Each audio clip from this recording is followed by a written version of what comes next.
Fala galerinha do xadrez, tudo beleza? Quem é que vai pra final aqui do torneio eSports World Cup, o campeonato mundial de eSports? Temos Magnus Carlsen contra a Lireza Firuja na semifinal, galera. Vamos mudar, pronto, essa fotinha do Carlsen ficou melhor. Quem será que vai para a final? Vou colocar na visão do Carlsen aqui porque ele é o campeão do mundo. Então a gente coloca aí. Rafa, ele não é o campeão do mundo, ele é o número 1 do mundo. Ele é o campeão do mundo de partidas rápidas e aqui é partida rápida, então bora colocar o Carlsen aqui, né? E vamos dar uma olhada que essa partida aqui é legal demais. A Lireza Firuja tem as peças brancas e começa com o peão do rei E4. Carlsen responde com E5 e depois do cavalo F3 atacando o peão cavalo C6. E aqui dilema, jogar uma Ruy Lopes, jogar uma 4 cavalos, difícil, hein? Ou jogar uma italiana. O Firuja decide jogar para a italiana e aqui tem várias maneiras de você responder. Tem cavalo em F6, você pode jogar bispo E7 um pouco mais tímido, ou ir para a linha de Ocopiano com bispo C5 foi a escolha do Magnus Carlsen. Rafa, eu adoro esses nomes aí italianos, Ocopiano. Como é que eu faço para entender um pouquinho mais de abertura, para melhorar no xadrez de uma maneira geral?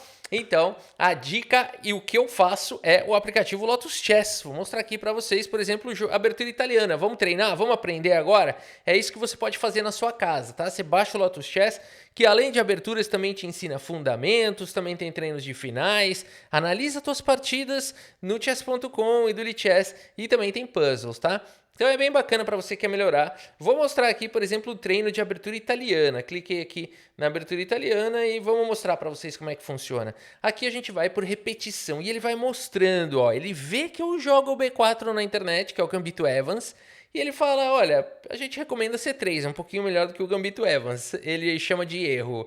É um erro mesmo.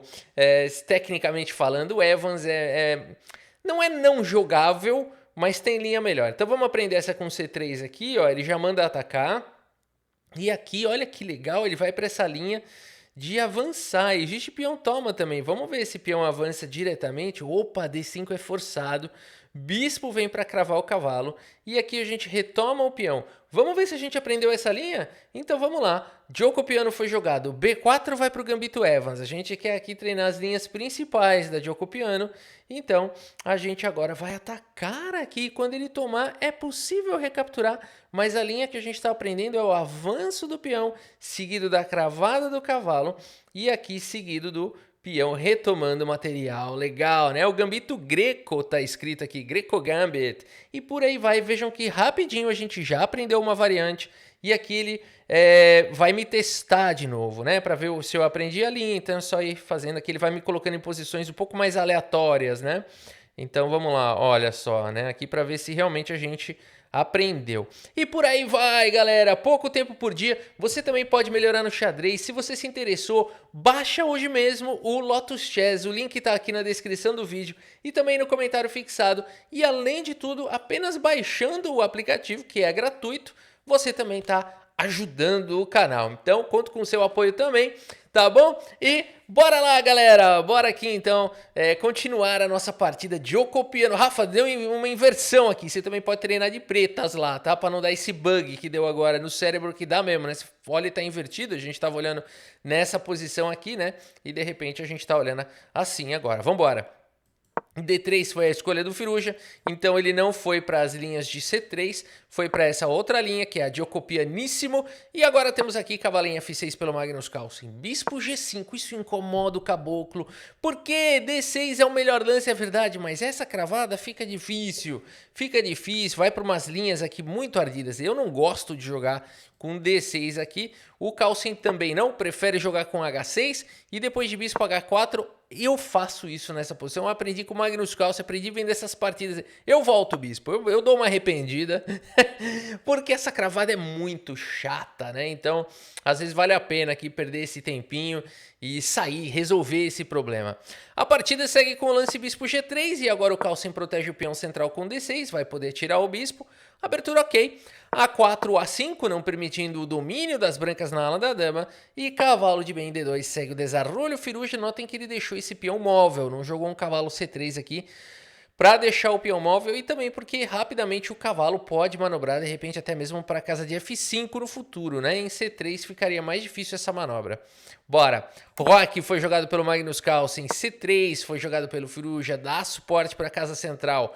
Bispo em E6, ameaça capturar aqui o bispo e portanto temos trocas. Bispo toma, peão toma, Roque colocando o rei em segurança. Rafa, não é ruim ficar com esse peão dobrado aqui?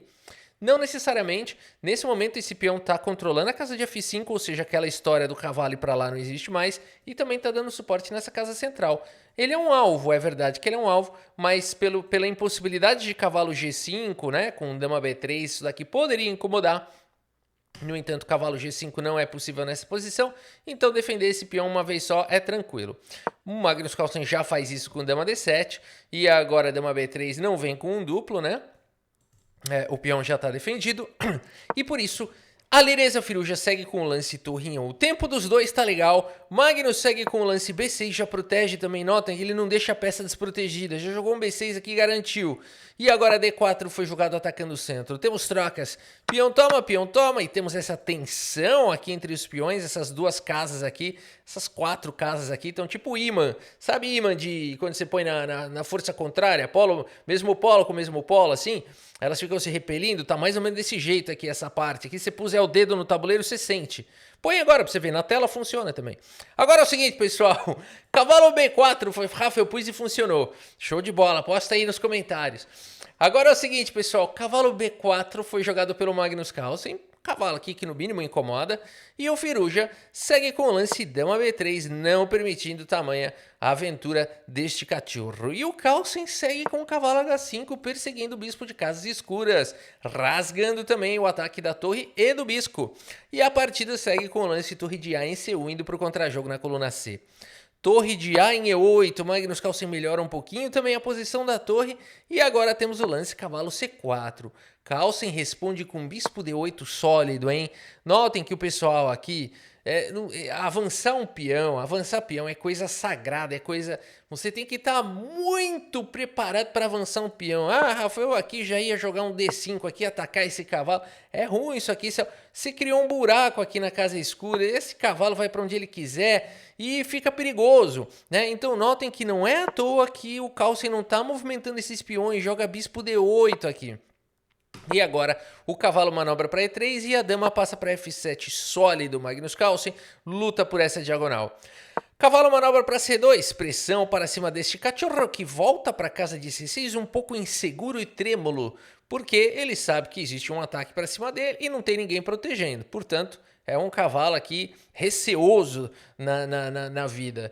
Cavalo A3 foi jogado e o cavalo volta para B4, feliz que tem um peão garantindo aqui a proteção dele. Dama passa para casa de E3 e o Carlsen joga agora o outro cavalo na casa de F4. Esses cavalos estão avançando, hein? Isso aqui tá ficando perigoso. Por isso, o Firuja tem que fazer alguma coisa em relação a isso, poderia capturar o cavalo, mas ele mantém a calma, mantém o autocontrole e joga o lance torre C3, um lance que defende a casa de D3 e até tem uma flexibilidade para um ataque no futuro.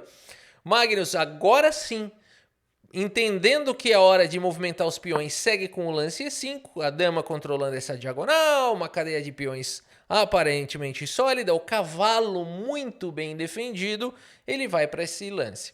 E a partida segue com peão toma e peão toma. E notem que se não fosse pelo fato desse cavalo ter duas defesas, aqui além do peão, as brancas poderiam tentar um golpe tático, né? Elimina uma, sacrifica aqui e depois toma. Mas aqui não funciona, ainda tem duas defesas. E por isso, a partida segue com o lance cavalo B5, pressão no peão de C7. Carlsen segue com o lance cavalo A2, um cavalo aqui corajoso atacando a torre. A torre vem para C2 e o Carlsen volta o cavalo para B4, segue perseguindo a torre. E o Firuja fala, eu não vou repetir posição, segue com torre D2. Carlsen segue com bispo G5, praticamente forçando a captura do cavalo, né? Porque esse cavalo vai sair daqui, existe a ameaça de cavalo H3 aqui ganhando a dama, e tem esse alinhamento de dama com torre, também é difícil de defender isso aqui. Até existe aqui o lance dama C3 com cavalo H3 na sequência, não precisamos entrar nessa linha, mas existe essa possibilidade, muito fora da compreensão humana. Aqui o natural é tomar. O Firuja não pensa duas vezes, cavalo toma, peão toma, e agora a torre de E vem para a coluna D. Muito bem, o contra-ataque aqui do Firuja, será que dá para parar isso daqui? Magnus Carlsen tem uma ideia. Ele segue com o lance G4. O Magnus não tá muito preocupado com torre na sétima, porque a qualquer momento ele pode jogar torre 7 e fazer o bloqueio aqui e tá seguro. Queira ou não, ele tá seguro. E o peão de C7 tá protegido. E por isso, o Alireza Firouzja segue com o lance Dama C3, um lance que faz todo sentido do mundo, colocando pressão no peão de C7, colocando pressão no peão central. Magnus segue com o lance Torre E7, um lance receoso. Também era possível aqui jogar esse lance maluco, Torre D8, né? Por que era possível? O Carlsen vai acabar jogando uma coisa parecida. Porque agora a dama tá numa posição ingrata. É, galera, apesar de parecer que ela tá ótima, tem um problema aqui, ó. Tem um teminha de duplo de cavalo aqui, que é incômodo. Então, por essa razão, dá para jogar o lance Torre D8 aqui, que parece um lance meio suicida, mas a ideia seria desviar a proteção da casa de E2 e tirar proveito desse tema do duplo de cavalo, né? Essa configuração aqui é uma configuração perigosa. O Magnus Carlsen, no momento, joga a Torre E7, Bispo H4 foi jogado pelo Firouzja perseguindo a torre, e agora sim, o Magnus Carlsen joga o lance Torre D7, um lance que parece mais uma vez uma aventura, mas a gente já sabe os motivos. A partida segue com o lance Dama por peão, no entanto, o melhor lance da posição seria realmente tomar, e nessa posição esse lance faz sentido porque a torre também está atacando a dama do Carlsen. Vamos ver que confusão é essa. Torre por peão era o melhor lance e o Carlsen estaria em maus lençóis aqui. Porque depois de cavalo dando duplo, e aqui o rei vem atacar o cavalo, claro, para manter o cavalo e a dama atacadas, Magnus Carlsen, é verdade que ele captura a dama atacando a torre, e é verdade que depois de torre por dama, ele tem cavalo por torre, mas as brancas têm aqui torre por torre, seguido de B3, salvando esse peãozinho que está atacado aqui, e as brancas têm uma posição melhor. Pela vulnerabilidade desses peões aqui, as brancas, apesar do material ser igual, as brancas têm um final melhor aqui. Por exemplo, se jogar um C6, o cavalo vem para D6, existe ameaça de bispo D8, e não é fácil de jogar isso daqui, né, para as brancas. O Magnus Carlsen teria uma posição desafiadora, os computadores dão aqui uma boa vantagem para as brancas, né? Então, aqui eu tinha que ter tomado, mas não deu tempo de calcular nada disso. O Firouzja viu uma possibilidade interessante. Ele falou, eu vou tomar o peão, eu ganho o peão central, mantenho aqui, vai trocar as torres, né? E vambora, e saio com a dama do duplo de cavalo. Interessante o lance aqui do Firouzja, mas perde a vantagem, porque agora o Magnus Carlsen tem contragolpe. O Magnus Carlsen poderia jogar agora o quê? Cavalo de D? Cavalo de B em D3 aqui. Tudo bem, não vamos entrar também nesta linha pitoresca, mas seria uma possibilidade, segundo as máquinas, bastante interessante. A partida segue com o lance torre-toma, e depois de torre-toma, o Carlsen acha o melhor lance da posição dama em A2, um lance perigoso. A partida segue com o lance cavalo C3, atacando a dama e defendendo o peão. E nessa posição, o Carlsen teria mais um lance mágico aqui, o lance do Mikhail Tal. Mikhail Tal jogaria, muito provavelmente, mesmo em blitz, o Tal bate o olho nessas posições, ele tem esse olho tático, ele jogaria esse lance aqui, ó. Cavalo E2 aqui com cheque é a cara do Mikhail Tal, é um bom lance, é um lance que ataca o defensor do peão. E esse cavalo não pode ser capturado de maneira nenhuma, porque se capturar de cavalo, notem que quem está defendendo essa casa aqui do mate, ó, aqui tem um tema de mate na fileira do fundo. Quem está defendendo essa casa são duas peças. Então, ao jogar cavalo E2, tanto faz, se tomar de cavalo, desviou, dama 1 vai levar para o mate. E se tomar de torre, dama 1 vai levar para o mate. Então, ninguém poderia capturar esse cavalo. E aí teria que trazer o rei, e aí sim você captura aqui. E, bom, aqui tá pendurando peça, né? Então teria que tomar de dama.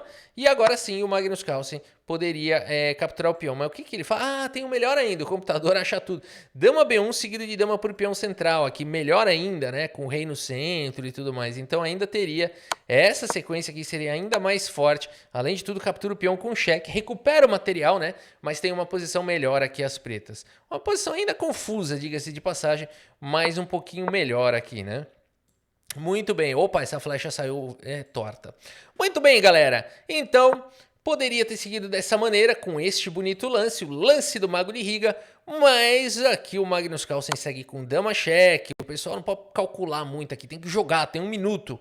O Firouzja segue com o cavalo D1. Rafa, o torneio é online ou é presencial? É os dois. É verdade, é um formato presencial no computador, né? Então é interessante, é esportes, é como qualquer torneio de esportes, é que com o xadrez fica mais engraçado, né? Porque o xadrez você põe um tabuleiro ali, o esporte você não tem como fazer um jogo lá, uma arena verdadeira para os jogadores, né? Fazer o presencial num jogo de tiro, um jogo de não sei o que, você não tem como fazer, né? Agora, no caso do xadrez, é só pegar um tabuleiro ali, então fica interessante, né? Os caras no computador, com o fone, um na frente do outro, cada um na sua tela, né? Mas tá bom, eu acho que é bacana, para o público é bacana. Eu defendo o xadrez aí no eSports, acho que faz muito bem aí para a evolução aí do xadrez, né? E também traz mais perspectivas para quem almeja a carreira, né? Afinal de contas, o eSports tem premiações aí que são mais atraentes, né? Também para os jogadores. Muito bem, galera. Magno Carlo conseguiu desviar o defensor do peão e isso foi bacana. Rafa, não era só voltar com a torre, o problema de torre, de qualquer maneira, algum dos peões está caindo. É pior cair aqui o peão de B2, fica além de tudo com o cavalo cravado, né? Então o cavalo voltou, dama tomou e a partida segue com G3. Magnus Carlsen recuperou o material e agora tem o cavalo atacado, mas o Carlsen segue com um fino da posição cavalo C6 atacando a dama. Notem que esse lance só é possível porque a dama não consegue sair dando cheque. Senão a dama sairia dando cheque e aqui capturaria o cavalo na sequência. Mas essa casa não está disponível, essa casa não está disponível. Não dá para dar cheque no rei. E outra coisa importante, só dá para jogar esse porque o cavalo está protegido pela dama. Senão a dama sai atacando o cavalo aqui de alguma maneira, né? E mantém os dois cavalos atacados. Então o Carlsen sabe o que está fazendo, claro. Dama C3 foi jogado e agora cavalo ainda tem essa saída. Ó. O Carlsen tem muitos recursos aqui. Ainda sai com o cavalo aqui com cheque. Tem uma pressão aqui no peão de F que no momento está muito bem defendido.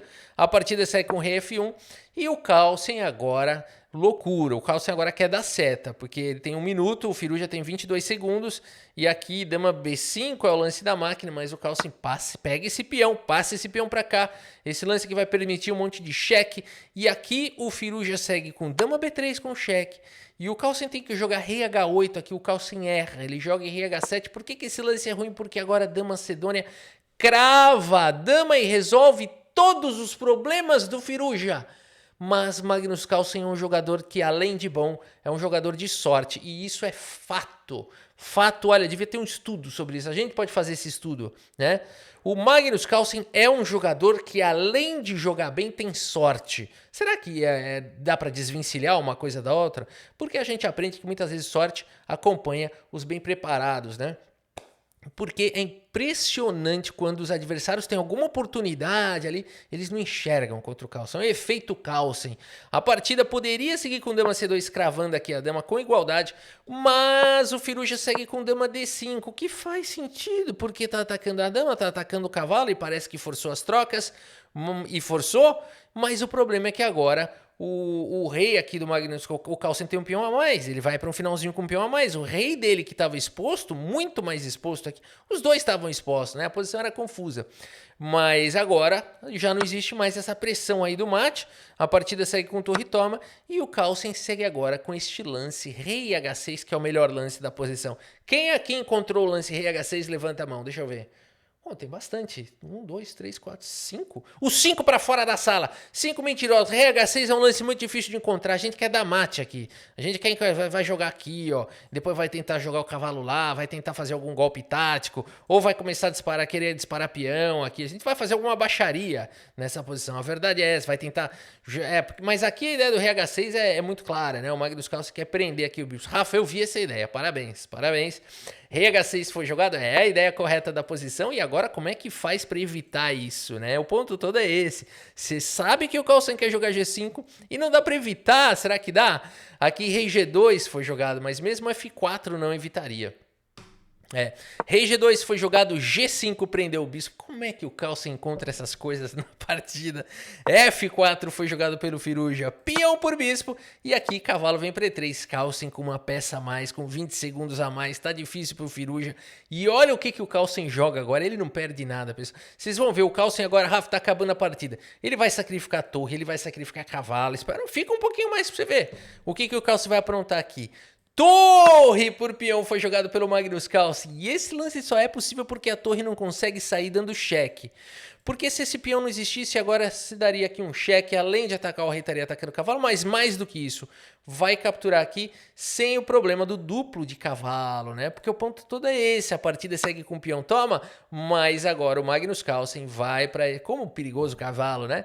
Cavalo por F4 com cheque, rei F2 e cavalo retoma. E agora com isso o Magnus Carlsen entregou o material que ele tinha, mas está no final com 3 peões a mais, né? Ele devolveu a peça, mas ficou com muito material a mais. Cavalo E5 foi jogado no limite, porque está caindo em C7, mas está caindo aqui em B2. Uau, tem que ter a visão além do alcance, né? Cavalo por C7, cavalo D3, com cheque mantendo a vantagem de 3 peões. E agora cavalo D5, o Firuja no desespero, 7 segundos, o Carlsen dispara o peão, não dá tempo de tomar esse peão, porque o rei não chega, né? O rei não chega. Por isso o rei F4 vai pra cima, acreditando que o cavalo tá dando conta desses caras aqui. A3 foi jogado, cavalo C3, tenta paralisar o peão, mas agora B5 e não pode tomar o peão, porque o outro vai, aqui acabou. O Firuja tenta bloquear com o cavalo A2, uma boa tentativa, porque se o peão avançar agora você pode tomar. Mas agora o Magnus Carlsen segue com cavalo D3 cheque, convidando a captura do peão. O ponto todo é que esse rei por G4 aqui, agora sim B4, é uma possibilidade. E por isso nessa posição rei E3 foi jogado partindo para cima do cavalo e o Carlsen vai o quê? Pro lance B4, olha que bonito, sacrificou a torre, agora tá sacrificando o cavalo, né? Que é isso, cara? Rei por cavalo foi jogado. E o Magnus Carlsen agora tem 2 peões passados e conectados e tem uma maioria móvel aqui na outra ala, né? Então B3 foi jogado, o Firuja tira o cavalo, mas agora A2 e não tem mais como parar. O rei não chega e aqui acabou, vai promover, se sacrificando ou não, o peão vai promover. E por isso o Firuja faz mais 1 ou 2 lances. E abandona aqui a partida. Abandonou porque não dá mais. Caiu o relógio. Caiu o relógio aqui do Firuja. O Rafa, mas caiu o relógio ou ele abandonou? Não, primeiro abandonou porque não dá mais. A gente tem que falar o bordão aqui do canal e tal. Mas caiu o relógio, né? De qualquer maneira, ele ia abandonar aqui a partida. O Magnus Carlsen tem um final vencedor. Aqui tá promovendo a segunda dama já. E tá dando checkmate em poucos lances, né? Magnus Carlsen passa pra final aqui do Mundial do Esportes. Vamos puxar o relatório aqui do chess.com e ver aqui a precisão, deve ter sido bem alta aqui, 88.9 para o Magnus Carlsen, 83.9 para o Firuja, foi uma precisão maior. E aqui então, com isso, o Magnus Carlsen, eles jogaram aqui algumas partidas, mas o Carlsen acabou pontuando mais e conseguiu, fez 3 vitórias aí, 2 empates de maneira convincente aqui, eliminou o Firuja e acabou passando para a final. E o Firuja cai aqui para a chave de baixo, né? Cai aqui para a chave de baixo e vai encarar ele venceu, né? O que aconteceu? O Firuja foi para a chave de baixo, venceu lá, voltou para jogar a final aqui contra o Hikaru Nakamura, né? Então vai ter a final Firuja contra Hikaru na chave de baixo, é isso? Eu não tô entendendo aqui esse formato aqui, mas deve ser isso, viu? Deve ser isso. E aí depois tem a grande final, né? Então vai ter a final Magnus Carlsen e Denis Lazarevic, a final da chave de baixo Firuja e Hikaru, e aí, eu acho que foi isso que aconteceu. E aí a gente vai ter depois a grande final. Muito bem, eu acho que é isso. Ficou bem confuso, né? É porque ficou bem confuso porque tá confuso pra mim, né? Se você sabe, poste aí nos comentários. Muito bem, galera. Por hoje é isso. Espero que vocês tenham... Tá pior que o GPT, né? Tá pior que o Cloud. Espero que vocês tenham gostado aqui da partida e do vídeo. Muito obrigado pela sua audiência. Um grande abraço pra todos vocês e até a próxima. Valeu!